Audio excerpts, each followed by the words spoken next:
All right, welcome back to Undefining the Pod, where we get into the stories behind identity, culture, and creativity, especially in the moments that challenge us and shape us. I'm your host, Glo Butler, and today's guest is someone I truly admire. She's smart, hilarious, and keeps it real no matter the stage. Let's check it out. All right, y'all. Today I'm joined by Pat Brown, a comedian and writer with a voice all of her own. She's toured with Tracy Morgan, written for the ESPY Awards and the NFL Honors, and her stand-up special, Sex Tape, is sharp, honest, and just downright funny. Pat's been a force in comedy from late night stages to writers' rooms, and in this episode, we're talking about the journey, the hustle, and what it means to find success on your own terms. Pat, how are you doing today? I am amazed, balls. I am feeling great, actually. You're feeling great? Nice. Yeah. Nice. Thanks for having me. Of course. This is one of those things I'm like, anytime I have something, I just want Pat, like I've always admired you, always looked up to you. And I alwaay, every time I'm around you, I'm tall. like, because you're so tall. You're so tall. And I'm just like, it's like little old me looking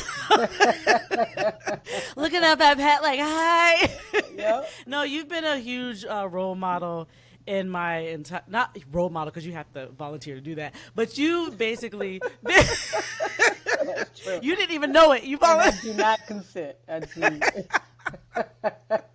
Exactly. I was like, I just kidnapped Pat and said, you going to be. That's fun.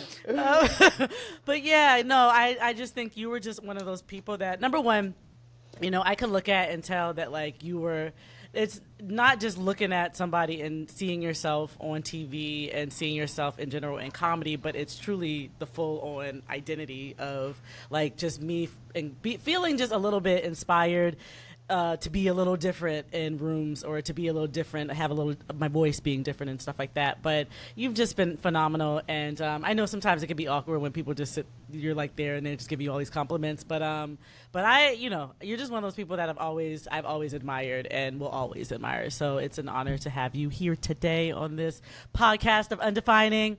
So I'm gonna start out. I want to know all the way from the beginning. I need to know Pat Brown. By the time we finish this conversation, I need to know from when you were in the womb to like now. I'm just kidding. But but I do want to start from the beginning. What first drew you to comedy, and what were those early moments like when you started finding your voice?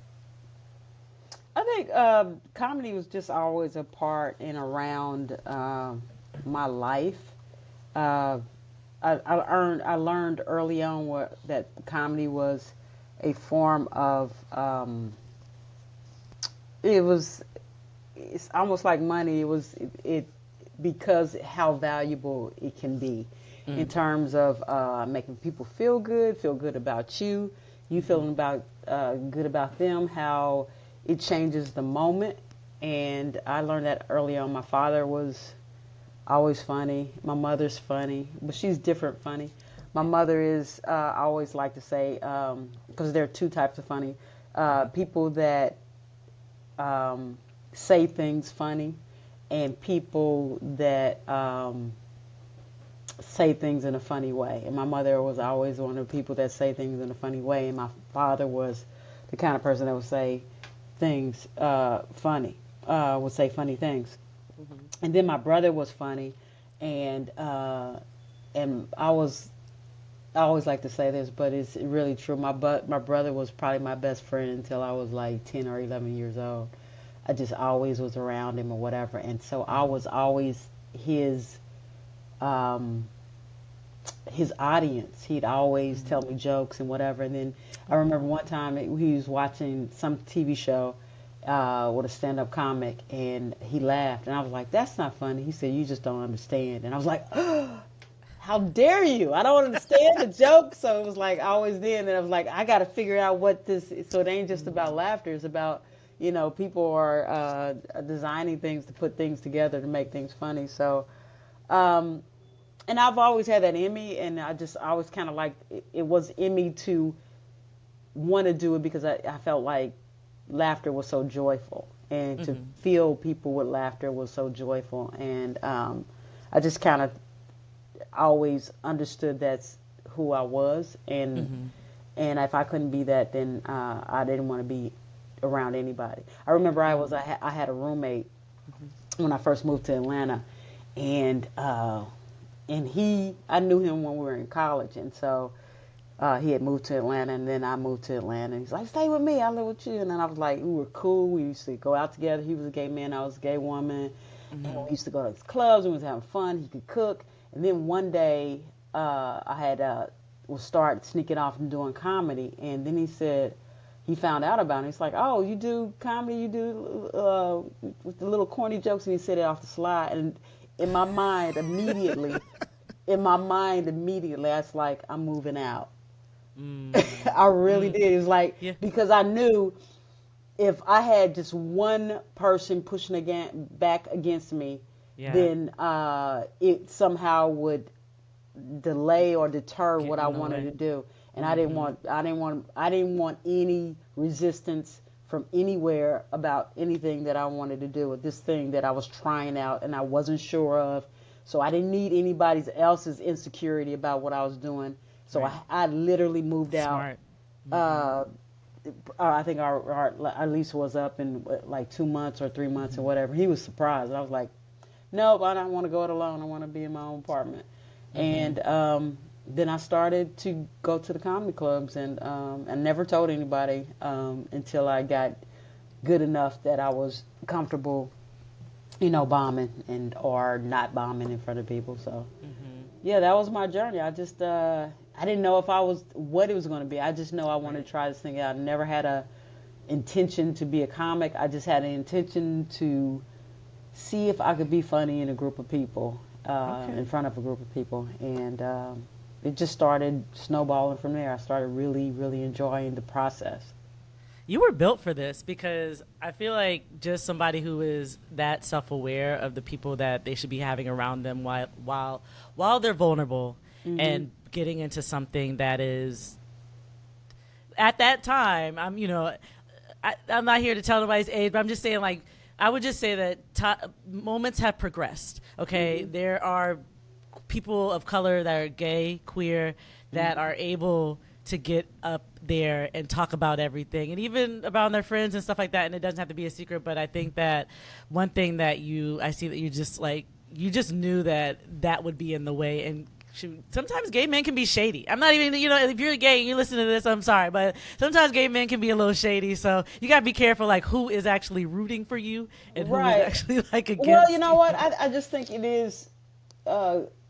Gay men, gay women, gay people, straight people we're always a product of all the people that we have in our lives, and so I just felt like whoever he had in life was a little shady, and so he carried that with him and didn't realize it or whatever.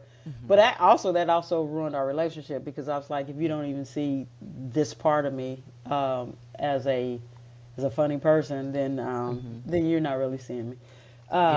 And he came to visit me or to watch me perform many, many, many years later.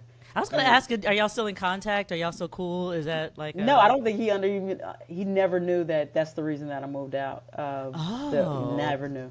Yeah, were you able to get it off your chest and let him know? No, because it wasn't a big deal. It wasn't like, I was losing. To me, when somebody is just not supportive, then I'm not going to miss you. I'm not going to ever miss that. Somebody's not supportive, and so we had fun. Let's call it what it was when we were in college, and so let's just move on. And I also knew that from sports, because I played basketball in college. I played. That's right. So if you need to get your head is everything. That's taken out of a game because your head, you're not focused, or you let your insecurities manifest itself during your play, and it'll get in the way. And comedy is performing. Comedy is, if you allow somebody to get in your head, then that's what it is going to be. So I knew early on. It's easier said than done, because I think it is really easy to get. You're already in your head. You're in your head before you get on stage. You're in your head on. So when was that? I would just say, I was going to say, when was that moment where you felt like you could just get on stage? But I feel like that without feeling the pressure. But I feel like there's going to be some sense of excitement no matter I when you think get on stage, the what passion. because that's a very good question. I'm so excited to answer it. Yeah. I apologize. Go for it. Go for it. Let's do it. No, because you don't ever get over the pressure of it, and the pressure of it, you realize if you soon realize that the pressure of it means you care, because when you stop caring about a thing, you don't feel pressure about it. Right. You never feel pressure about it. So the thing about it is you care about this thing. You want to do well. You want to exceed at what you're doing. But the thing about what I changed in my mindset was I can't change the outcome. I'm not going to be able to change, but I can. The thing that I have control over is the effort. And I stopped saying that, like, to myself, I want to have a good show, and I was like, I want to put effort in. I want to be present. I want to be very in the moment. And when I'm like that, I am a beast. I really am. When I'm and I'm saying that in the sense that to get there is a lot sometimes to get there. Yeah. But when I'm in that flow, it's just like I am present with this whole crowd. I know what I'm going to say, but anything could happen in any moment, and I'm ready for that thing because it feels like a conversation, and they feel it. And I want to tell you this real quick story. Sure. And let's just say, so I'm opening for. I'm on the show with. I've opened for a many good comic, Ricky Smiley to Adele Givens to Monique.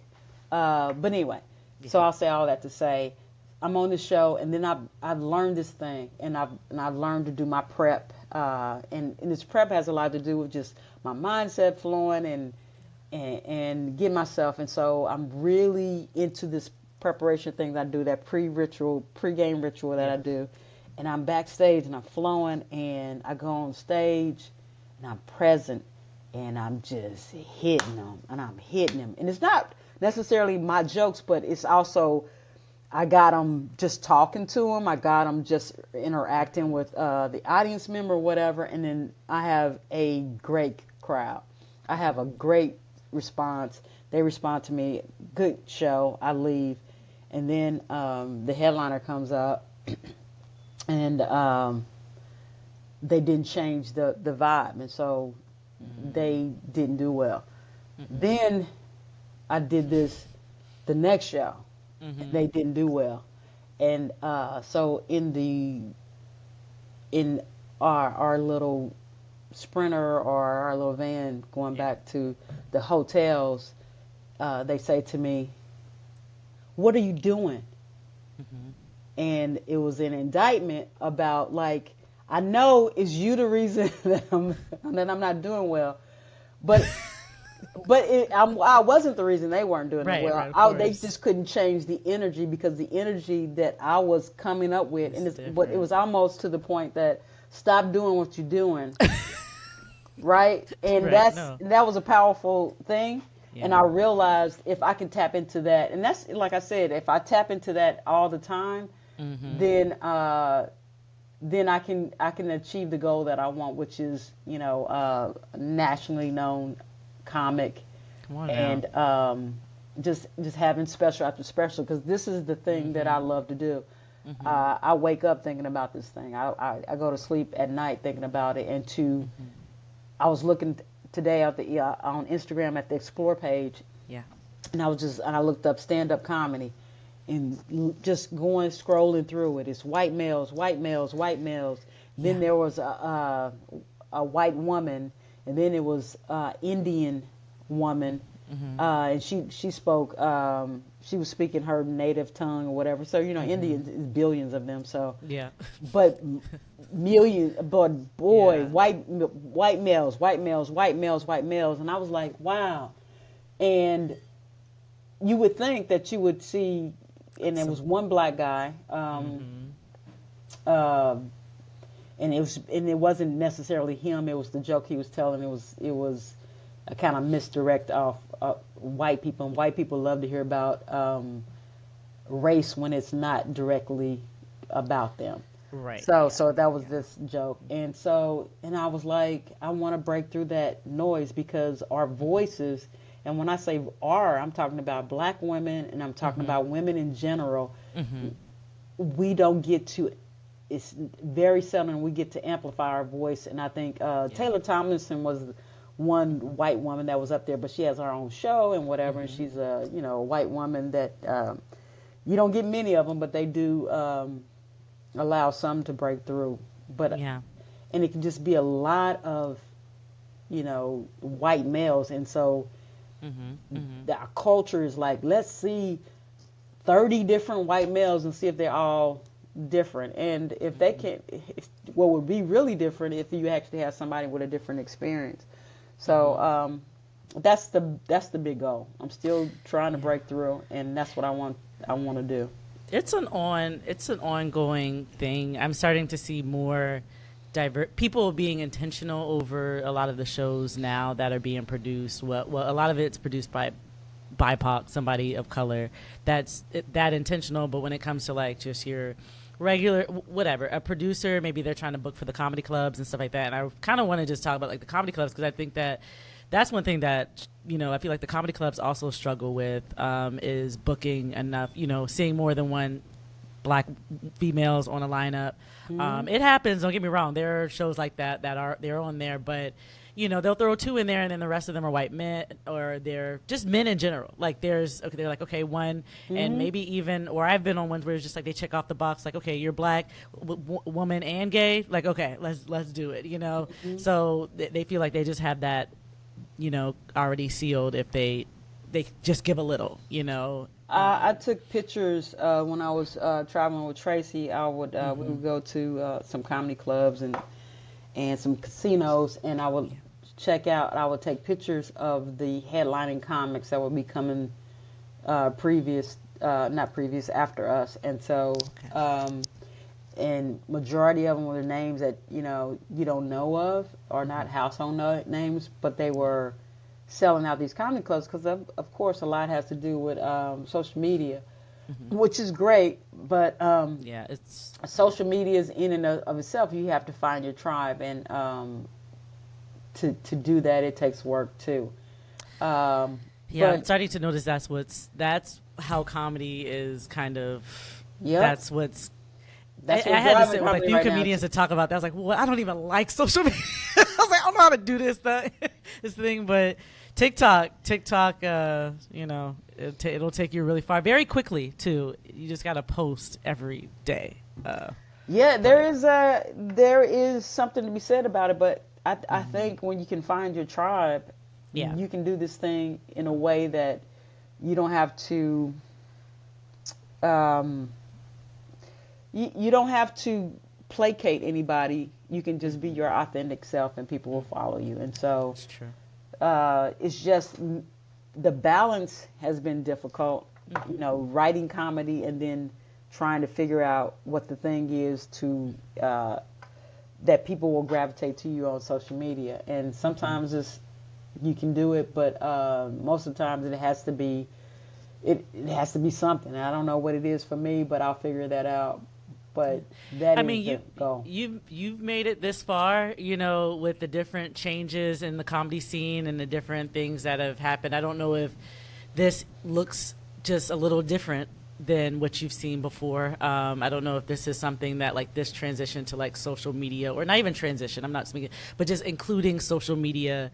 No, I think it is a transition. It is a transition. It's a transition from the idea that our jokes were so precious back then. Everything was so precious that you would really work on the joke until it was like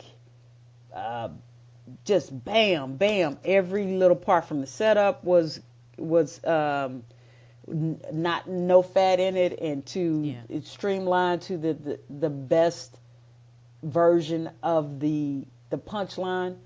And you would save that because when you wanted to go to a show and you're like, hey, and you like bam, bam, bam, bam, and then these social media comedians came in and they weren't precious, but they gave you onslaught of material after material after material, and that it might not have been the best version of the joke. You know, if they took it in the lab and had it for a couple more weeks or whatever, it could be a lot better joke. But you find an audiences don't care about that as much as just the sheer amount and quality, not the quantity of material that they keep pushing out and pushing out. And so a lot of people have teams, a lot of people have, you know, assistance and help, and you know, you can buy help and all that kind of thing. But it is changing that mindset that comedy might not be as precious as it used to be in terms of how we looked at it. I was listening to Josh Johnson, and he said what he does is, because I don't know if you're familiar with him, but Josh Johnson has made a name for himself. He used to have a little afro. But, I think big afro. But he had made he had said this thing where he made a name for himself by just putting out weekly material about you know, trending or current events, and he just kept putting jokes out there. And he was a writer for he still is, for the Daily Show, and people would gravitate to, you know, he has millions and millions of people watching his material, and he still puts it out weekly and whatever. But what he said that I found was interesting in this podcast, he said that he has an opening and a closer. And so I said, oh, there is preciousness in his set when he's doing a whole set, but the thing that he's going to give to social media is, it might be fresher and it might be newer and it's trending, but he's going to get that out of there. But he has jokes that are established and probably very good, and he'll hit them with that, and they're like, oh, well, wow, this is wonderful, this is a great little surprise. And so I just thought about that. I was like, okay, so you can have best of both worlds, but you do have to get out material, and you got to throw material out all the time, and just kind of keep doing that. And so that's the thing that I feel like I'm in this moment, and that's what I'm trying to do now, is get on stages, do about 5 to 7 minutes on trending topics that I want to weigh in, and just give people material like that. But I just moved to Charlotte, and Charlotte, I just, because I got married, and my wife's from Charlotte, and nice. So, well, you travel a lot, so I guess like where your home ground was, it really probably didn't matter as much. It didn't until I thought about, but getting stage time here as opposed to getting stage time in New York, and anything around New York. I had more accessibility to stage time, and also good stage time too. And also you go to the clubs now, which is they know that you're posting material, so they get their name out there when you post your material, because you like, you know, New York Comedy and Cellar is right behind your name when you're and that's how they're promoting through you. So, but now you go on stages here, there's nobody to send you your set. You know, you got to get somebody to film it. It's a lot to it now. So I'm just saying I have to figure just that readjust. part. Readjust to that. But that is the formula that I'm taking into 2025. I love that. I love that. Like, my thing is, and I agree with Josh Johnson that, you know, that's one thing that I just accidentally stumbled upon, like just getting into TikTok. I was like, well, this is a little hard because I'm finding myself less, like, I'm writing, don't get me wrong, but I'm putting so much energy into TikTok. It's like I just need my brain to just, you know, and I think that it just takes a while, but you can definitely find your balance. And I think that the best part about social media is that people can see you from other places other than you just being in New York City. And then they know when you come to New York City, you know what I mean? When you do have shows and stuff like that here, they know that, because I mean, my family is always trying to get me to move back down south, and like, oh, well, you can get... Charleston, South Carolina. Oh wow. Yeah, I went to South Carolina. I know we lost, but we ain't gonna talk about it. We gonna start. Girl, I was crying with you. Oh, they got beat down. I was like, oh, girl. Yeah, that was. They got their behind cut, drag. I went to college in South Carolina. Yes. I think we talked about that too before. Yeah. Don't get me wrong. Like when I went to South Carolina, the women's basketball team was not doing it like that. But I would put it this way: it was painful to watch Dawn Staley just be in so much pain. I was like, turn this crap off. You know what? It was two things for me. It was the fact that how badly they lost. Mm-hmm. And secondly, who they lost to. Gino, I would say it, just to give him his props. He's probably one of the greatest coaches in women's basketball history. But I don't like him. I don't like him at all. I've read interviews with him or whatever, but he's an outstanding coach. I won't take that on. But to lose to him, and I have this view that no man should be in coaching women's basketball. I don't care. I'm the same way. I'm like, no. Why? You got so many other jobs that are accessible to you, especially if you're a white man too. Get out the game. Go and give it up. Go to Duke or South Carolina men's team. I agree. UConn men's team, which they very good too because they won like 3 national champs last year. So So that's how I feel about it. Get out of women's game. We don't need you. I agree, and don't get me started on WNBA and how they replaced a bunch of female coaches with male coaches this year. So I want them to do better. I'm very happy for the coach who's going to be coaching in Chicago. He was the assistant coach. Chicago Sky. Angel Reese. Yes. Mm-hmm. But I'm a diehard Asia Wilson, of course. So it's one of those things that. I met her. I wrote for Time Magazine's most influential people last year, and she was one of them. And I actually met her. She's a tall, beautiful drink of water. She is. Moment of silence. Yeah. Well, when I thought about like her, like my partner was just like, but like, isn't she like 25 or something? She's 29 or something. But I was just like, once I thought about like these, I have to remember like these girls are like, not that young, they're not that much younger. But I was just like, man, it just ruins it for everything. I can't just like want to enjoy this. But yeah, she seems like a wonderful human being. Just a wholesome woman. Yeah. She's a wonderful human being in really short shorts because she likes to wear that one short that comes up high. She does that. Yeah, and Angel I'm Reese like, be doing that. Yeah, Angel. I don't know. Angel Reese, I have no attraction to whatsoever, and I'm not saying that because she's not an attractive young lady. Yeah. I guess that's the line for me right now because Angel Reese feels too young for me to look at her like that. That's the part. Like she's only 20. I think she's getting ready to turn 21 or something like that. But she's it's just too. I just saw you in college. Y'all, and we out here talking like we got options. Yeah. No. Well, I'm married, so I know that's what I'm saying. My option is to give my wife a basketball and act like. I hear act that like one of them. Yeah, act like one of them. But because your wife's tall, right? She's taller than me. Yeah. Same. We're with people who are taller than us. What is wrong?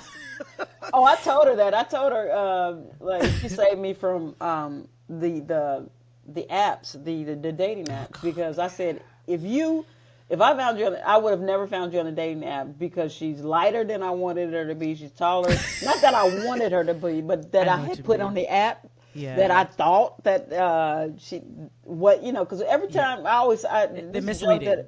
The joke that I play with is that what we say we want and we think we want is not necessarily what you really need. True. Yeah, we just aesthetically is that like, oh, this is the kind of person right. Yeah, but my wife is beautiful, but and she's taller than me, and she's a little lighter than I probably would have wanted on the apps, but she is, she's stunning.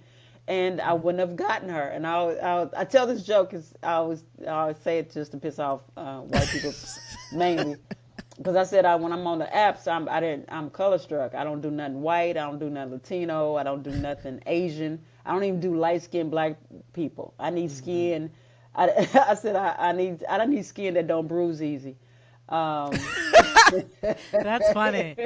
That is funny. You know, yeah. I'm the same way, and the only one reason why I even wanted to be more intentional over it is because they, you know, we don't even see representation of like people that look like us, women that would look like us, and they're with another woman that we identify, you know, that are that same complexion and stuff like that, and we don't, and also it's not being prejudiced or anything. It's just mostly like just focusing on who you like, your definite like how you saw beauty just growing up and what you're around, and a lot of it is just like I like dark skinned women. I am one, and I enjoy just having, because I have dated all the shades, I feel like, but except for like white women or whatever, and you know I've had We'll that hear about it conversation. later. Not on purpose though. You said what? I'm saying I'm sure we'll find out about that later. Right. Not exactly. Yeah, No, not no, no. really. Really? Right. Okay. No, for real. I swear it's and it's not the fact that I'm against it or was against it. I would just put it this way. There's a lot. I've been even around some white lesbians that are, yes, they're cool and whatever, but there are definitely teachable moments that I have to have, and I don't have the capacity. Yeah, they can be very problematic. Yeah. That was, and I feel you on that. And I agree with you on that. I think women are slightly different from men in that way, how we are attracted, because I feel like a lot of times when men date for other men to see what they're dating. You know what I'm saying? It's like, that's true. so it's about a value judgment. And so I feel like that's also, I think, a lot of men date white women because, okay, my value looks like I'm come up because I'm dating a white woman. And I don't necessarily know if women typically do that. But what I will say is, like, I had a cousin. Yeah. Well, maybe. Yeah, maybe. I had a cousin when I was little. She was a play cousin, so I need to say this in the story. But she was older than me, and she was like used to take care of us because her sisters were younger and they're about my age. But I had a crush on her, and she was dark and she was beautiful, and that set I think that set the level or the standard for me. Like, that's I like black dark skinned women, the darker the better type of thing. But but I tend to, my mother's brown, and so I love, but it's that range. That's what I'm saying. It's what you see, what you embrace, and you see yourself within it. And it's not any type of incestuous, creepy thing where like you got to date people that look like you. I know people like that, but just in general, just being able to let's fast forward back to you now and being married, but just in general, like, it's always that person that in your mind you didn't picture this person. You know what I mean? It was just you thought. But I tell you what I knew though. I mean, when I first met her, she was absolutely knocked my socks off. She was very attractive. Nice. But that doesn't get it for me, right? Because you have to stimulate my brain, because I can just be around you all day long. But if you haven't done anything upstairs for me, then I'll get bored easy. Absolutely. So, but we used to talk late at night, and when I come home from shows, and we would laugh so hard and so long, and I was like, it could be somebody I could be with the rest of my life. Because we just, awesome. We would, I mean, God, and like we were doing long distance, so it was like the phone calls were everything. And so just to have somebody I could talk to, and just, we had so much fun together. And it's going on 3 years now. We just got married in February, but we've been together, September would be 3 years, and just still the same And That is I'm beautiful. hoping that It won't doesn't change. change. That It change, that doesn't. part of it won't change. It Yeah. won't. I think that you just naturally. That's like me and my partner. It's been about 3 years, going on 4 in this year at some point. She's gonna kill me if I say that, but you better know that number. But And that date, you see right? a bottle just flying across. I'm just kidding. No, she's out of here. But I put it this way: like I would. You didn't. It's something that you didn't know you needed until you got it, Until you and got it. Hmm. I had to build. You had to like really understand that you deserve all of it. You Hmm. deserve plus some. You know what I mean? And I think that a lot of times, and no one has to admit to this, but I can admit to it that I attracted anything that because depending on what I was going through at that moment, like not that Oh and yeah, that's because the that's reason what why. you thought you needed in that Hmm. moment. Yeah. Until you Yeah, get right, you will always attract whatever you need, and so you sometimes you got to just change what you need. yeah, You're right, because you can be very. We can bring problems to ourselves that only hmm, um, just make our issues even more problematic. absolutely. And so I stepped back for a long time and just wasn't dating during the pandemic. I was doing a lot of meditation and praying. And I say this to her all the time. I said I um, I asked for you. Absolutely. I asked for her. From the sense of humor to somebody that I could talk to, that was intelligent and that was mature. And I was like, and that was the first time I talked to her on the phone. I was like, "How old are you?" Because I said that had You that was get my that off the thing. I was table. like, I'm not doing none nobody below this number. under 40. I wasn't dating nobody under 40. And she said, and I said, "How old are you?" And that was like my first question. And she's like, "I'm 40." And I was like, Wow. "You in the game, girl? You in the game? You got You in the another, game? you got All another right, week. unlock the door. All Yeah, right. yeah, you got another week to prove yourself." Well, that is incredible. It's when you get specific with yourself, because honestly, Pat, even before I met I'm not married. We're definitely like just kind of getting our own journey and path figured out Hmm. before we get there, but it'll come. But yeah, I do think that being specific, writing down those thoughts, the healing is what you got to get that healing out first before you can That's like, true. yes, we know this is what you want, but that healing is what brings clarity to the person that you want, Right. like that, You all have of to be that. ready for somebody, Absolutely. yeah, because Absolutely. you have to be. But I was visualizing. I was visualizing how it would be being in the room Oh, with that's that beautiful. person, Mm-hmm. how I would feel when they walked into my house. Mm-hmm. Um, Sorry, and this is so funny too. It's like and just visualizing. Um, and I got this from something I read. It's like visualizing, start moving over, having a little closet space. So I was visualizing opening my closet up and Mm-hmm. sharing my closet. I'm And serious. That's that's yeah. I'm serious. That's how, because I am Yeah. letting the universe know that I am open to an opportunity to share my life with somebody. Absolutely. Yeah, you Yep. have that's it's just creating that space. We live so many times where we're just so focused, and especially like being a comedian on the road, always gone, and just trying to even be in a city where or be in the same place where you could even date, because I know long distance relationships, I've been in one, and it could be a little challenging, and it not necessarily challenging in a bad way, but you just really miss each other. Like it's like you can't Hmm. go out to dinner just cuz tomorrow night, cuz you just thought about it randomly, but it takes work, and when you get it that far, you're ready for it, more than ready. Hmm. But this is Pat and Glow's love Love podcast. love advice 101.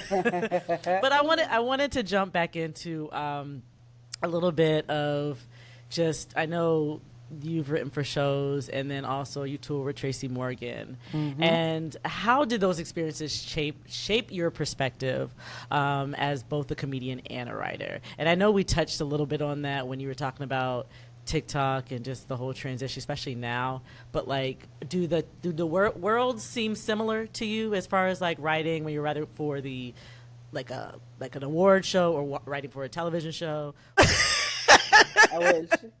No, That's but yeah, that's a good writing space to be a part of. Yeah, yeah, and just like in general, like just being able to write on the road, and challenge yourself too. So as far as like writing for like a show or award show, what does that look like? Has that changed your perspective as like a comedian and just writing for each thing, or do they both collide? Is there something that you can even like just where they seem like they just come together at some point where you don't feel like there's any difference between the I two? feel like that's a big difference. Is the performance piece is so enjoyable because you get that instant gratification, and you get that instant approval from people that, hey, this joke works, and you're in the moment. So I get this sometimes when I post stuff on YouTube, and it's like, you laugh too much at your jokes. You laugh, and I was like, I'm sorry that you're not happy, but when I bring joy to people, You're enjoying yourself. yeah, I said I enjoy not only, I'm not laughing at my jokes, I'm laughing that they're laughing at my joke. Right, right. Because if I just told that joke to myself, I wouldn't laugh. I'm laughing at the joke because people are laughing, and I'm laughing with them. I'm laughing that they laughing at my joke. So, but I found like I remember I was writing for the what is it?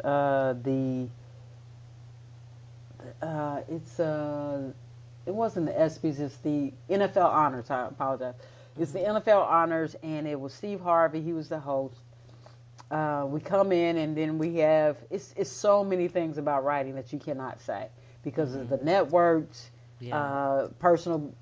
You got to honor all these superstars that are athletes, and you don't want to. You want to make fun of them, but you want to make fun of them in a way that they can laugh too.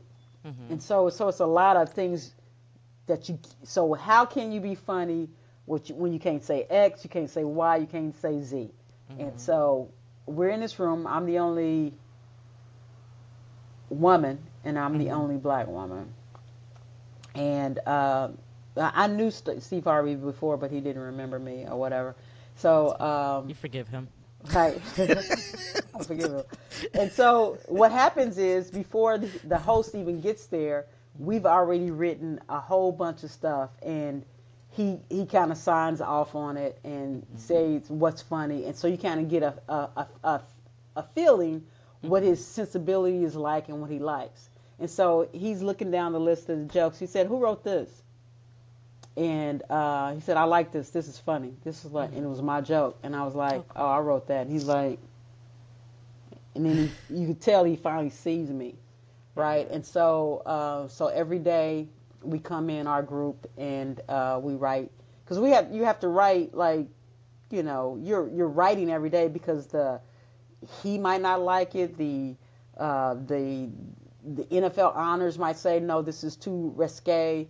Or no, this person doesn't want to say this, because you're not only writing for him, you're also writing the jokes for the presenters of the show, like other athletes or whatever. And it's like, no, they feel funny. So you're rewriting all the time, which is a great skill to have. And I feel like a lot of comics don't do that. They don't rewrite. They think they have the perfect joke, and you'll hear it in the audience, and you're like, that died. And I mean, you don't know that you can get more out of that joke. So the rewriting is a great skill to have. So I'm staying at we're in Miami. I'm staying at this great hotel. At the time I'm working out, so I'm working out in the morning. I'm planning on running a half marathon in 6 months. So I'm running every morning. I'm eating breakfast. I get up, and then we walk into the arena where they're going to do the NFL Honors. And I wake up, and it's like 6 o'clock in the morning, and I just wake up. And it's not, I don't have to be up until like a little later. And my body just wakes up, and the first thing that I hear in my brain is, I'm happy. I'm just alive, because everything is, I'm in good shape. I'm in a great hotel. It's beautiful. My my view is great. I get to walk to work. I work where people, we literally are laughing all day long. They feed us. We laugh. We laugh. We write. We laugh. We're messing around with each other. We laugh. We walking back to the hotel. Yeah. We're laughing. And I was like, I am so happy. And so it was a great experience. He had a good hosting spot, and I think it really worked out for him. He had at one point, and he was like, I want all 5 of y'all to write for me, because he was doing the New Year's show, and he wanted all of us to write for him. We was like, oh, this is it. This is everything.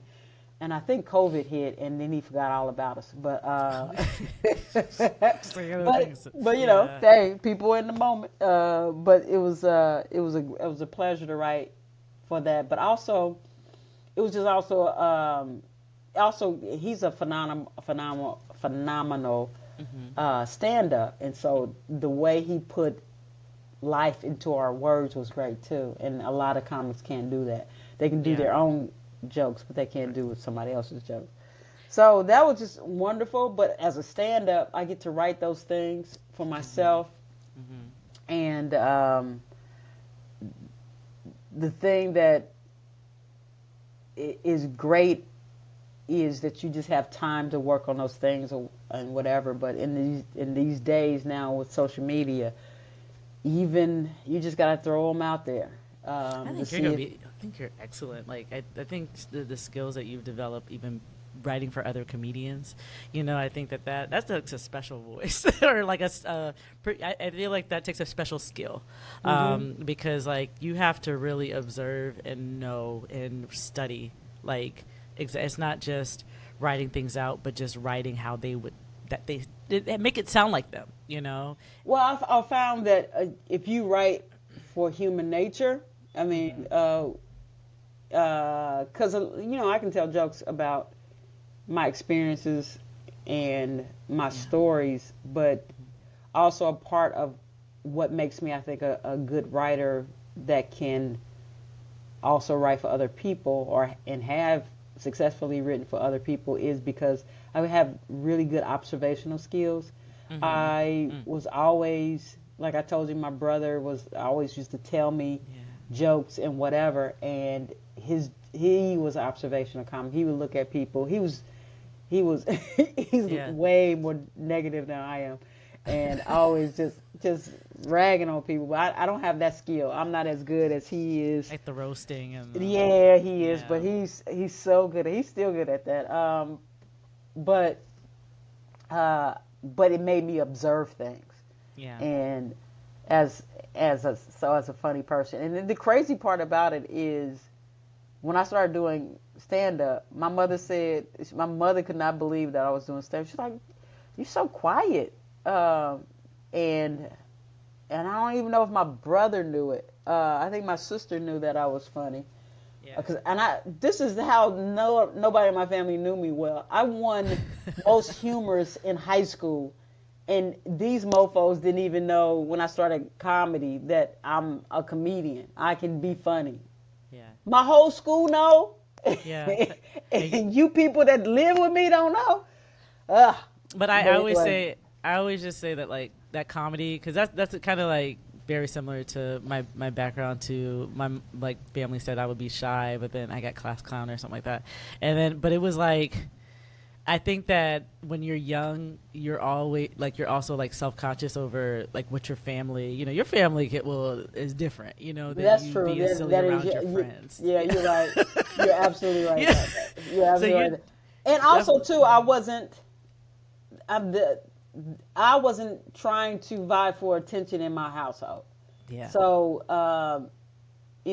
my brother got it because he was mischievous and he was trying to get his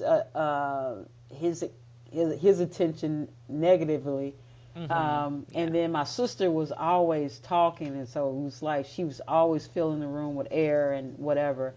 And so I just never needed that. And then me and my father always butted heads, so I didn't necessarily need any attention from him. So, yeah, you're right. You're absolutely right. The attention that I did get from it's almost like you can start over. You like the person that you are at home is not the person that you are at school. You're right about that. Right. And then also like going into starting comedy and not sharing that with anybody, and just being like because something feels rewarding. Well, rewarding about making complete strangers, people who don't even know you, don't know nothing about you, and you can make them laugh. Something feels good about that.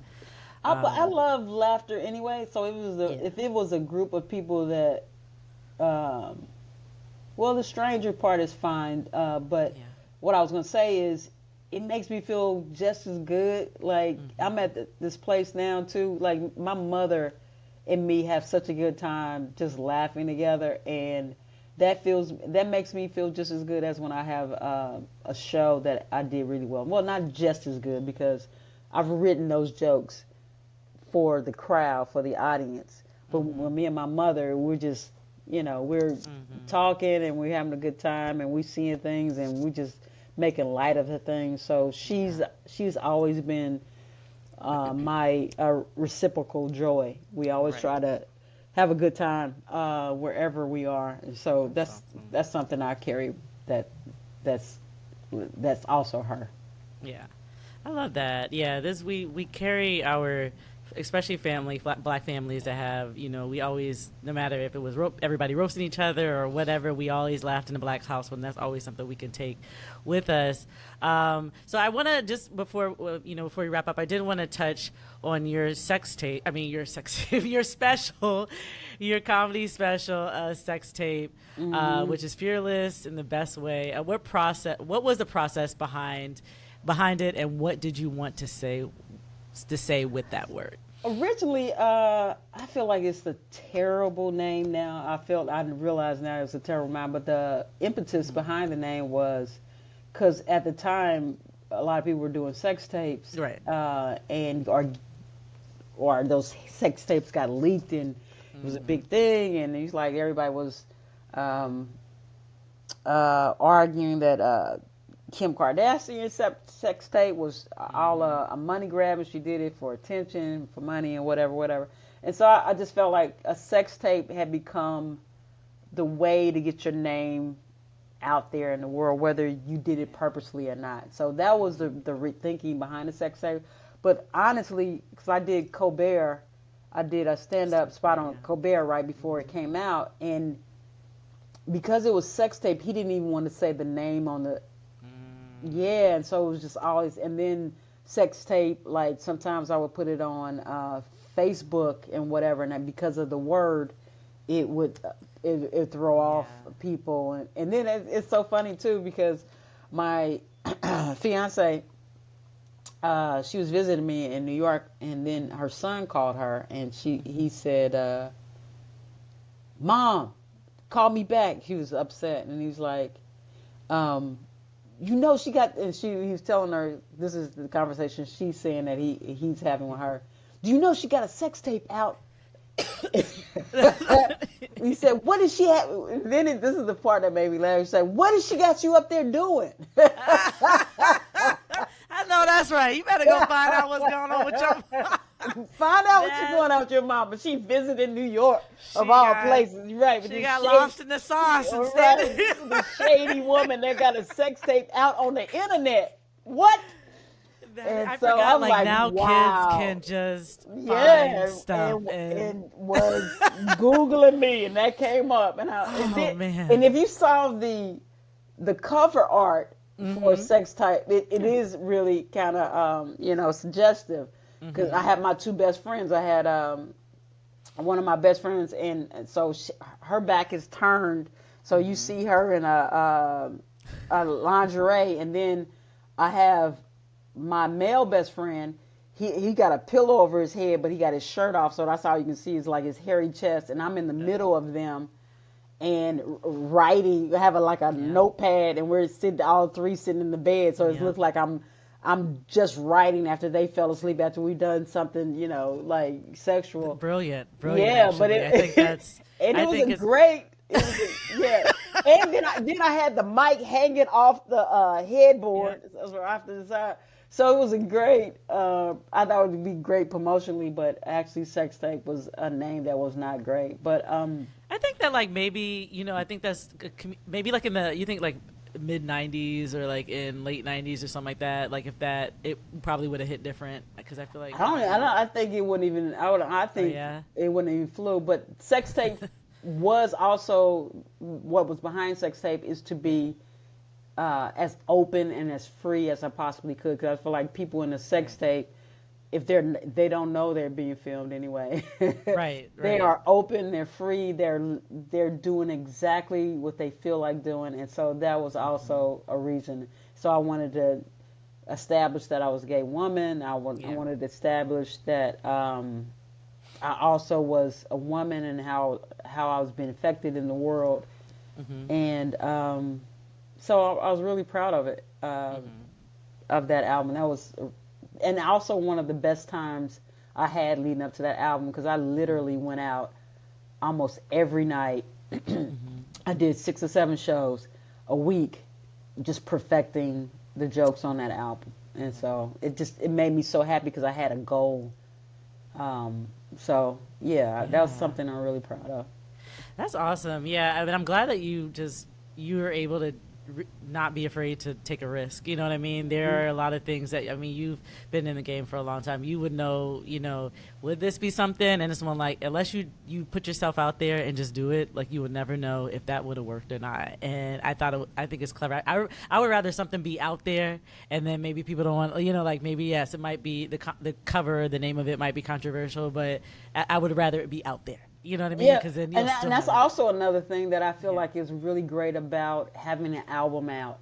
It's your body of work. It's your legacy. So, people look back and there are jokes that they say, "Oh, Pat Brown had that joke," and even because people are stealing so much now to have a album out with your jokes out, and then people are redoing jokes, and so you can say, "Hey, no, this album was out in whenever it came out in 2016, I think, 2017. And say, hey, no, that joke was, Pat Ben did that joke, a joke like that. Because also one thing about, and me and my friend used to say this about, it was one thing people used to always say about me, like she's a good writer, and I would get offended by it. I was like, I'm not a good performer. Is that what they saying? I ain't gonna be.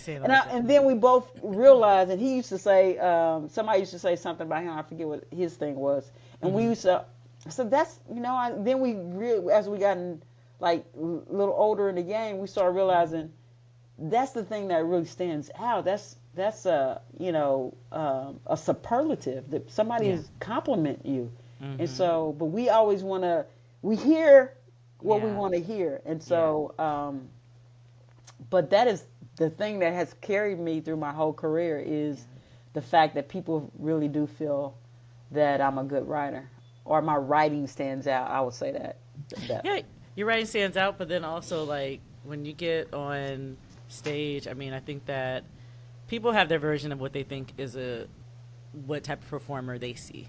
Some people just think people like comedians are just supposed to be like high energy or just bouncing back and forth from one end to the stage to the other. And I'm not saying that in a bad way, but I'm just saying that in a way where like everybody has a different style, everybody has a different delivery, and and sometimes it requires you like to hear comedians and to listen and to focus more solely on like what they're saying and not so much on like how much how animated they are or not.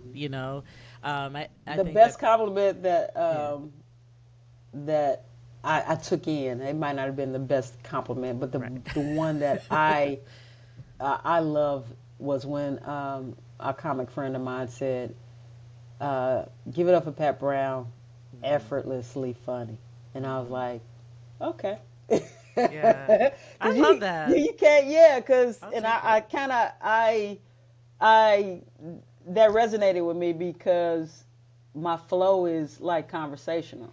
And Right. so you It don't know when it's is. coming. So Yeah. you don't know when the joke is coming. It's not necessarily like pow pow pow pow pow pow pow Yeah. pow. It's not a pattern to it. It's just a conversation. Yeah, And I'm gonna and that's talk the to you. best part. That's my Yeah. favorite type of comedy, though. But that's just me. That's my what I like. And even I always like for even when talking to you, just on a regular, casual, just conversation, you speak in a tone where you're about in a cadence where you seem like you're about to drop some gems, and you could just be saying, "Hey, I'm hungry," or something. Yeah. But it always feels like you about to get something out of this. Yeah. But the expectation of comics has always been, because I feel like, and that's the expectation of that men have set for Yeah. people, a standard that males have set is like, it's going to be so aggressive, it's going to be, very animated. But a lot of women are not like that and doesn't have to be. But I think that's the expectation that has been set. Because I have disappointed so many people when I said that I was a comedian, and they just thought something's gonna come. A whole lot of stuff is gonna come after that, and I pick Right. up a book. Like you know what I'm saying? You be on the airport, you be in the airplane, and somebody's sitting next to you, and he's like, "Oh, so what you do?" And it's like, "I'm a comic," and nothing after that. No follow up. You're I like, don't oh, owe you okay, so nothing. I You do didn't, everything on stage. I have no right? Yeah, back you to didn't pay 20 bucks to do this. Oh man, that is awesome. All right, Pat. So I just want to know, what keeps you inspired or recharged when like you're not on stage? What is how? Where do you get your inspiration outside of? Because I don't think people understand like what the process is behind like comedians, and that we don't always just walk around thinking about jokes and stuff like that. I mean, we can, but what does that process look? What inspires you when you're like creating and Have you ever read the book The Artist's Way? Yes, yes, yes. So, and one thing that she encourages is like having a field trip. I think she says it's something else, describes it as something else, but basically go out in the world and just notice. And I find when you put yourself in different environments that stimulate you, like that you haven't been there before, Yeah. everything wakes up. Yeah.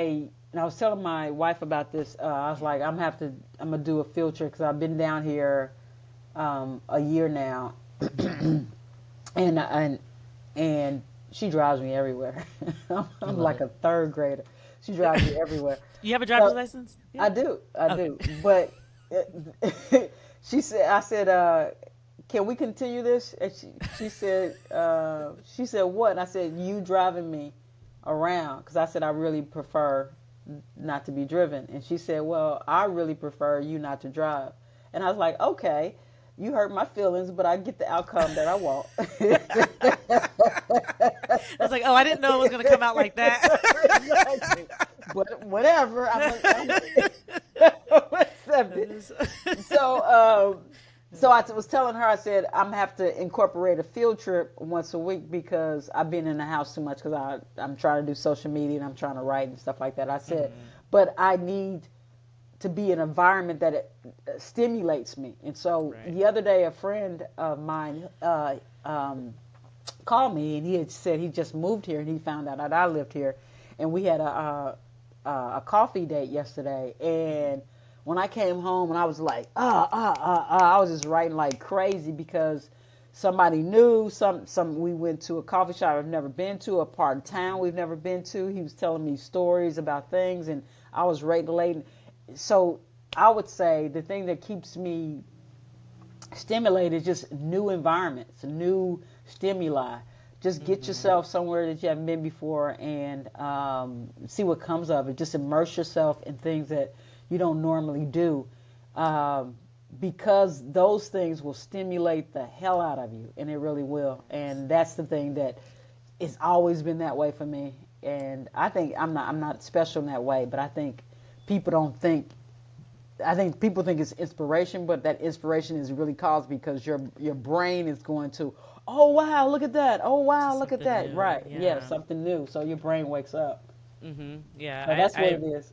I realize that like anytime I lack inspiration, it's because I haven't moved around enough. Like I haven't Yep. done Yeah. activities outside of stand up because those things are important and that those things are recommended when you go take yourself out on a date to, do something. So I want to ask this question. I wasn't sure to wrap it up. I want to ask this question before we get into the game, but it's a little deep, but what would you tell your younger self right now? Like if you could look back and just say 5-year-old Patricia, Are we saying 5-year-old, 5 years in comedy, Pat, or No. 5-year-old little 5-year-old, like 5, 6, like sitting there listening to your brother tell all these jokes or just soaking in it all. What would you? And you can even be. Let's just say like it can even be 10 years old, like just your younger self, the younger you that is trying to discover who you are and just try to figure it all out. What would you say to yourself? I don't think the Or what 5 year advice would you give yourself? Is there any advice? I don't think the 5-year-old Pat was lacking anything. I mean, it was really joyful because when I say my father wasn't he, which I didn't realize, he realized that I was probably gay before I even knew what that meant.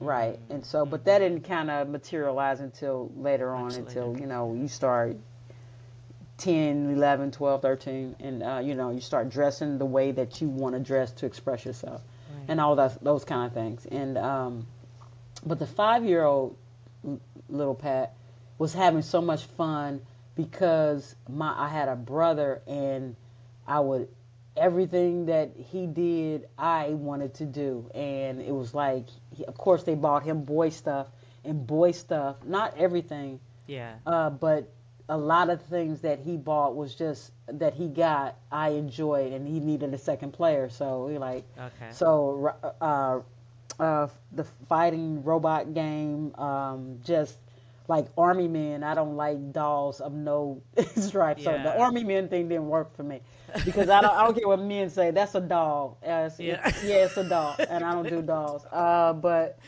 it's just stuff like that. And then we wrestle all the time. We play, and he'd be so fun with me and funny. He roughhouse with me. It's 5-year-old Pat. But I would say to Pat as a teenager that people you are enough. Nothing is wrong with you. You don't have to be anything for anybody. You're enough. And I would tell her that because after that it was pretty hard. My first girlfriend was 15, I was 16, and just nobody to talk to about what that is, keeping it a secret, all of that. Then me and my father had a blow up about, him thinking I was gay, which I was. He was right. And it's like everything was true, but not at this moment. I'm not defending that right now. Yeah. And then also, like, my parents got a divorce when I was 14. And so it was just a lot of change going on in my life, and just and then went to college, and then still feeling like I had to hide because I went to all black college. Not that it would have probably been any better if I went to white college, but just feeling like I had to hide. So really, to be free and to just be myself, it took a long time. After I got out of college, and I was like, I went to Atlanta. I was like, I am going to be the gayest I can possibly be. There you go. That's a prime spot to do it. Yeah. And it's just, I'm going to be the most me that I can possibly be. And anybody that can go through their life just truly authentic, you've been blessed. You really have. And so it took me a little longer to get there, but just be you. Absolutely be you. Yeah, I love that. That was powerful. You were enough. That's the part, because it's one thing that we don't get a clear understanding of what that is, and whether sometimes I say, hey, gay or straight, but I would just say, like, especially somebody gay, especially somebody of color, like, you don't have the people around that look like you or that act like you. So you have to spend all these years trying to figure out or be surrounded, like you moving to Atlanta, just surrounded by it, just to normalize it, to say, I'm not weird. Oh yeah, yeah. To normalize it, exactly. It is the funniest thing too because what also defined my comedy back then was when I started comedy, it was so many male comics, and I didn't want to sound like anybody. So every time there was a joke, like a Monica Lewinsky joke, the male side of it, and I was like, what? And I started early on. What take can I do that does not sound like anybody else's, and from a perspective that's totally different from theirs? And so that actually started making me think, okay, how can I be original? How can I be different from what the norm is and what's coming out? And this is the thing that actually really gets me, and to this day, a comic will say to me, do you know how you are really well respected in the game? And I was like, I have no idea. But I've heard that all of my career. Yeah. You know, people really respect you. And I was like, okay, well, if you say so. But that is a good thing to hear. But no buts to it. It's a good thing to hear. But my goal is to be nationally known and touring and to have specials out, and you'll know Pat Brown's name when you think of a funny black female comic. Yeah, I'll come up as your top 5. Yeah. In that space. Yeah. So Yeah.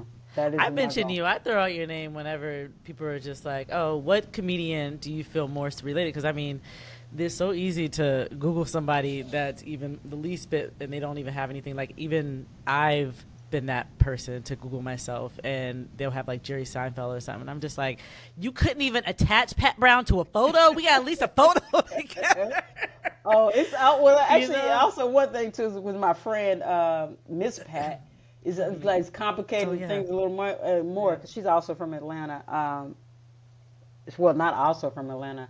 I'm from Missouri. She's from Atlanta, but we were in Atlanta at the same time when we were doing comedy. And so when you hear Pat, you think Miss Pat because she got a show on BT and whatever. I just called her recently, and I hadn't talked to her in years. I was like, hey, she's like, hey, who's this? Because she recognized the voice. And I said, this is the real Pat. And she started laughing. Hey now. Pat because what are the odds of 2 comedians called Pat? Like, exactly. I mean, now you got like every what is it? What is that name? There are comedians that have the same name. God, I can't even think of it right now. That's driving me crazy. Courtney. So there are several different Courtneys in New York, and they live 4 of them, one including a white girl, one including a guy. 4. Yeah, and Courtney, what is on Wildin' Out. I'll put her picture up there because my mind is so crazy today. But I will put it this way: I just thought that was brilliant, you know. So like having a Pat and Pat, come on now. And the thing about it, some people wanted me to be upset about it because she's like, why is she calling herself Miss Pat? You're Pat. I'm like, because that's her name. And it's like, I never wanted to add Miss to my thing because I didn't want to. For one, I feel like it dated me. It made me like I'm going to get old, and so people always try to attach a Miss to a woman's name anyway. Yeah. But also, I felt like you go farther if people don't know that you are a woman. You know what I'm saying? Like if you're gonna be on a show and it's Pat Brown. It also bit me in the ass a couple times. I was on a audition, and guy that's hosting, this is for Montreal, and he goes, so, and he's trying to make all the audience think he knows everybody and whatever. Like, oh, this guy is funny as hell. I work with him all the time. He's one of the smartest, funniest comics out there. So you're gonna love him. Please start clapping for Pat Brown. And so this is an audition, and I walk up, and he's like, "Oh, I'm sorry. Just go back down." I said, "No, don't worry about it. Just." And so now we're arguing about, give me just the mic. 'Cause if I leave, your introduction don't mean shit. You just fucked it up. You know what I'm saying? You already. Right. Nobody's going to forget that you didn't know that I was a girl and whatever. So right. If anything, they want to hear what I have to say about it.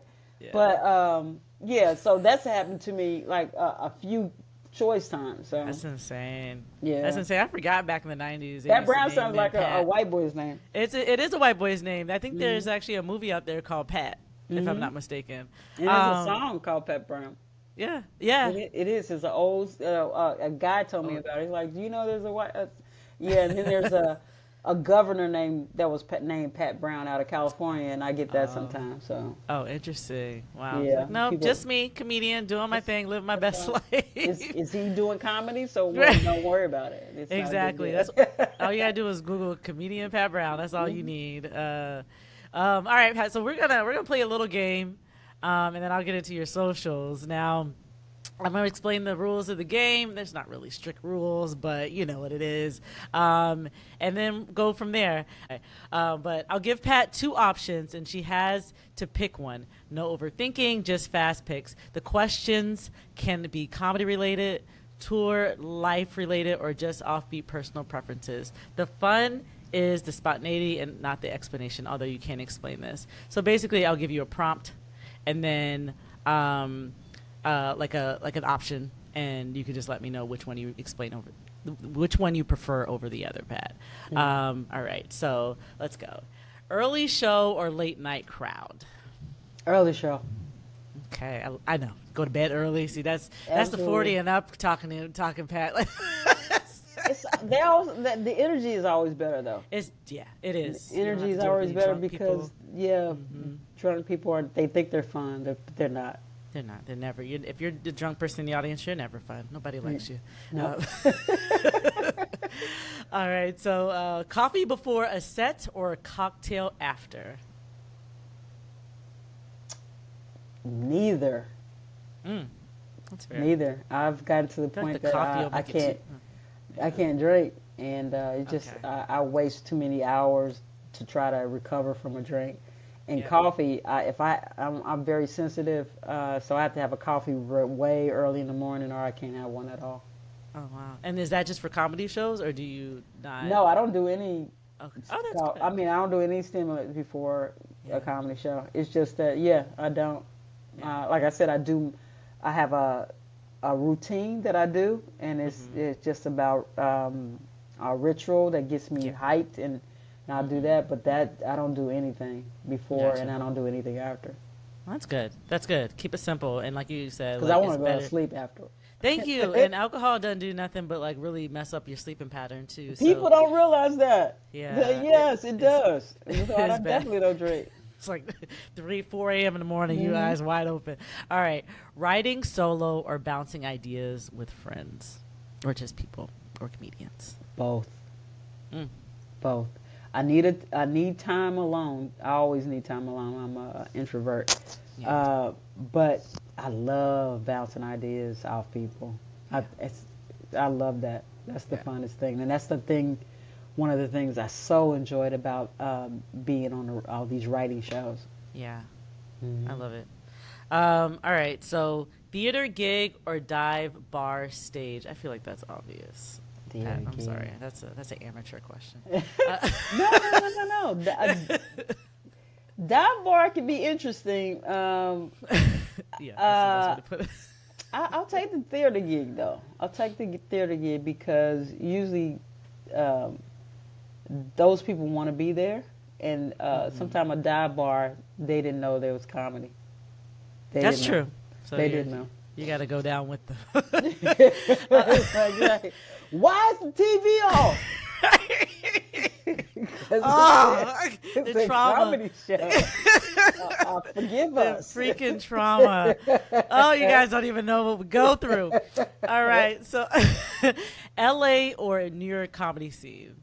Or is there a scene that's even risen, that you feel like is a good scene? New York. Okay. I think uh, New York is the best comedy scene. By And far, yeah. second to that is Atlanta. Okay.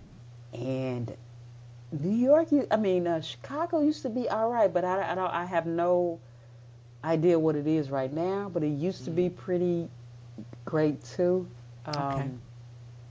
But New York and Atlanta, and New York is like New York music. I feel like it's really harder. It's really direct to your face. No holds barred type of comedy. Like you will get comedy that talk about your suffering, your pain, whatever. Yeah. And Atlanta comedy is like Atlanta music, like Outkast. It's fun. Yeah. It's enjoyable. Sometimes a lot of the comics don't talk about nothing, but you had a good time. You had a real good time. I love that. I love that. I need to go down Atlanta more. I haven't been in a minute. Let's see here. All right, so a couple more. Crowd work or tight set? Meaning probably Both. 5 minutes. Yeah. Both. I don't like to be restricted like that. But and it's and a tight set is like when you in audition mode. Like you'll go, like when I was doing Colbert, and you literally would go to different comedy clubs to work out that 5 minutes because and you would go up with the audience, with the host just saying your name. No intro, whatever, so you can just go up and just jump into your joke. Because when you're doing a late night set, it ain't, hey, how y'all doing? It's just boom, whatever your open it is, and you get into your joke, and it's almost unnatural, but that's the way you had to train to do that. And so I like interacting with the audience. I don't do it as much as people are that is their livelihood. Matt Rife, and he's good at it, but it's too long. It's because you have to set up a thing, and then you gotta ask them questions, and then you gotta, from that question, you gotta pull out things and whatever. And so it's a great timestamp for the audience because they can remember that show more than they'll remember any other show because you picked out people in the audience. Yeah. And people have come up to me years later and said, I was in the house when you talked to that man about that thing.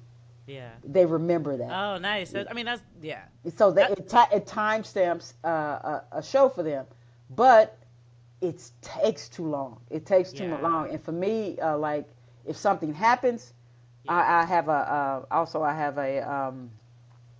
improv background, so I like to interact with people and whatever, but then I want to jump back into my set and talk about what I would want to talk about. That's a great, excellent balance. I think that unless it calls for and you have that type of crowd, I think that the crowd work can definitely benefit when you're just going up to even do where you just expected to do a regular set, but you end up doing like crowd work. And when it goes well and it's great, and you have people who are willing to interact or just have a little fun with it without talking too much, I think that it's a great balance. I always love it. I feel like that's the perfect set right there. All right, let's see. Touring or writer's room? Do I have to choose? Yes, you do. I'm just kidding. That's a hard one. I'm just talking about that writer's room money. Yeah, that part. That's why I need to be I need to elevate my name so I won't miss that writer's room money, because I do enjoy and Tracy has shown me how to have a really good time on tour. I love how Tracy, he has his people that he surrounds him, but Tracy, he brings his own music. He walks into the club. He walks in the front of the door, so everybody sees him, like that's waiting out in line. They speaking to him. They clapping for him, whatever. He has his boom box and he's playing. He'll dial up a song before we stop, And so when we walk out, when we get out the van, the ready. boom, and then we walk in and people seeing and they nodding their head like, yeah, yeah. That is dope. That is, he does that on his shows too. His TV shows. Yeah. So I want to have my own tour and bring the people that, because what I found out also too about people that tour, you don't bring the people who are the funniest. You bring the funniest people who you like to be around. That's fair. Yes. Yes. Because it's amazing how those people like that will bring. There's one comedian along. I have it for Nika. She's a comedian. She's in New Jersey, and she was a person that would do that. Every time I ran into her, she would, something about her that made me just be silly and just be funny and just it was raw. It wasn't even staged. It wasn't even that I was trying to be funny around her. She was just a regular person at the end of the day. And she just brought that, and to be surrounded by that, those are people that will make you the funniest person. Not that you're not already funny, but you know what I mean. Like, because it's priming you, getting you to a good place right before you perform in front of a live audience. It's the wonderful thing. And it's like, we've had so many on the Tracy tour. We've had so many running jokes. We've had so much just silliness on our tour, and and then also, because Tracy's the headliner too, it's also behind the scenes funny stuff that he don't know about, because like, it's one thing that he always used to say, nobody on my tour drink. We don't do nothing. We don't do nothing, son. We just out here, and we just we go back to our families, and we don't do nothing. Meanwhile, he had a dude on his show who was just getting high every show. And it's so funny that he thinks that everybody on his show is not doing anything. It's just right. So, but that used to be a running joke. But but he made it. He taught me how to have a good time and have those people around you that that are funny people, are good people. Yes. They will help you punch up your jokes and also have fun with, and it's just nice. And that's the one thing that, even not having my own show, I want my own show. I will have my own show, my own tour. But he made me understand how important that is to surround yourself with people that are professional, fun, and just good people. Yeah. That's dope. Yeah, I like how much you've learned from him on the road alone, and that he's kept his same. I won't say same, but he's keep people close to him. He's keep the people that he really vibes with close to him. And I like to say this one thing about it that I've noticed about him. He's always had a black female comic on his show, on his tour. He's always had that. And I now he surrounds me with 3 or 4 dudes. But he's always put a black female comic on, so he doesn't have to. I mean, it's a lot of comics, a lot of black male comics, and they straight guys. If there's a woman in their tour, he's having sex with her. But but it's nothing to advance another black woman and getting her out there. And so Tracy has done that, and I'm one of those comics that have benefited from this opportunity. Yeah, I love that, because also one thing I felt when even seeing it when I saw who you are on tour with and stuff, just over the years, is the fact that I'm sure you wouldn't do anything that you didn't feel safe. You know what I mean? And I was somehow there has been an environment that's been created, or a space that's been created where he doesn't tolerate. He doesn't tolerate. Not that, I don't know. Well, maybe that's also his choice of people, but nobody has ever said anything to me that was inappropriate. Off the wall. No, even I could tell a few of his guys that he brought around were attracted to me and stuff like that. Even though those guys were kind of doubted back, because they understood that you don't come here on my tour trying to hit on Yeah. the comic. So Take an audience member out. Like do something with that. You don't gotta just go after the one the one exactly, that don't want you. And I'll say this, I don't, this is my experience. I don't know if any of the other female comics that he took on, what their experience was, but he's never said anything untoward to me, inappropriate to me. I've never had a situation where like, okay, well, I'm gonna have to Me Too this Negro and as soon as later I get come off out this with a tour. book and a story. Right. Oh, I'm gonna Me Too the hell out this. And that just makes you love somebody even more. Yeah. Yeah, never, not one time. He's been cool. inappropriate in that way. And I'll say this too, just about this story, and I just feel like I gotta get this out there because it changed my whole life trajectory. I feel because when I got on tour with Tracy, I didn't know if he knew that I was gay. So I didn't do any jokes that, said I was gay. And so, because I didn't know, also, when he asked me to go on tour for him, it was just one date. Then he asked me back, then he asked me back, then he asked me back, and it's continued. And then it might went on for like 3 weeks or so. And he said, you're on tour, right? And with us. And I was like, oh, okay. So I kept doing material, but it didn't have anything to do with me being gay. And I was like, I can't do this. I said, I have to do the material that I do. And whether he fires me or not, I just got to chalk it up to the game. But I didn't come all the way here to be not myself. Right. So one day I did a joke and, just kind of let the audience know I was gay and did all my set and it was fine. He didn't say nothing. Then the next time we went out, I did it again, and he didn't say nothing. And then, maybe 2 weeks in, and I'm saying like 2 weeks or maybe 3 weeks, because we go out every weekend. He said it like we were in a van. He's like, and he wasn't talking to me, but he was holding court, and he was like, I don't care if nobody's gay. I don't care. I love you regardless. It don't make no difference to me. I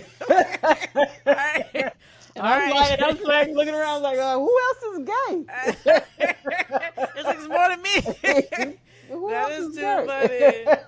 But you can tell. So that's his way of saying, it's cool. Do you? That was his way of saying that. And I'm sure somebody like him could be very observant and see that this was something you waited to say, and then it's like just a seal to confirm that you're okay here. Not that you needed that, but that you're okay. You know what I mean? That's exactly what he was saying to me. He's like, "You're okay. It's fine. I get it. You could have told me though." Exactly. He was like, "So we couldn't have a conversation." But he's like, "No, we don't want. I don't want to have a conversation about it. I just want to let you know you good." It's not necessary. You don't have to come out in every room and everybody. You know what I mean? Like, that is too funny. He's just like, I'm all right with it, so you know that. It was basically, he said, I'm all right with it. You fine. You fine. That's cool. That was just a black man, an old school black man, just like. Old school black man said, hey, it's new, all this new shit here, but you know what? I'm going to let you live. I'm going to let you live. Do you? I ain't got no problem with it. That is so funny. All right. So my last one would be green room snacks, chips or candy. Oh, I'm such a... Do you even eat the green room snacks? Or sometimes you get it. I try not to. When we going out, I always gain like 5 to 7 pounds when we first gain weight because all the green room snacks, and you be stealing them too, and not steal because we got a rider, and so it's all these things, and they bought them for us, so. Mm-hmm. So, but when we leave, you be throwing stuff. You be throwing stuff in your book bag. You like, and taking it to go. Anybody gonna eat the Skittles, the M&Ms? Yeah. So, but I like sweets. Yeah. So it would be sweets for me. That's cool. Yeah, I'm the same way. Now, after a while, you just gotta watch what you're taking in. Right. I can't watch it. It's either nothing or everything. So I had to have to not eat anything. Yeah. Yeah, because if I have one M&M, then I'm having the box. Yeah. I love it. I'm talking about the case. Yeah. You like the whole thing. I want everything. I want it all. I want to know where can we find you? What do you have coming up? If there's anything, or if there's just like where people should go just to find where you're going to be at. Like what? People should go. Please follow me on my website. My website is Pat Brown Comedy. Pat Brown Comedy. Please subscribe because all my tour dates will be there.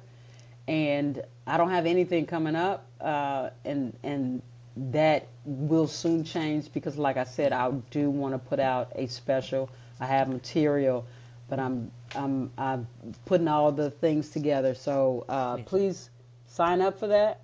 Yes. I appreciate this. Pat Brown Comedy is my website, and anything coming up new, you will get that on a newsletter. I'll send out a newsletter like once a month. So please do that.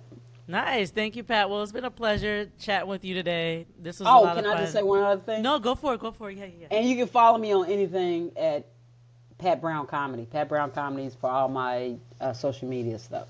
Nice. Are you on TikTok? I am. Nice. So Pat Brown Comedy, TikTok, X probably, or Blue Sky. You on Blue Sky?